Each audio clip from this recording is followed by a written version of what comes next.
ఎటువంటి ప్రాబ్లంనైనా ఈ రోజే ఫేస్ చేయగలదు. ప్రాబ్లమ్స్ వస్తే ఫేస్ చేయడం కంటే అసలు ప్రాబ్లమే రాకుండా చూసుకోవడం మంచిది కదా. అది మీ తరం అజ్జీ. మాకు ప్రాబ్లమ్స్ ని ఫేస్ చేయడమే ఇష్టం.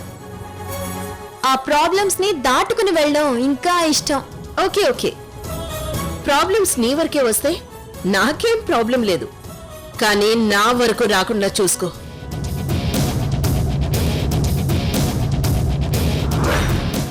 వచ్చిందో నాకు కొంచెం ప్రాబ్లంగా ఉంటుంది. ఎందుకంటే నాకు ఈ బిజినెస్ లో బాధ్యత ఉంది కదా.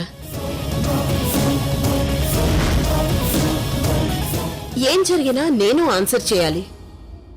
ఏ డీల్ అయినా నా సంతకం ఉండాలి కదా.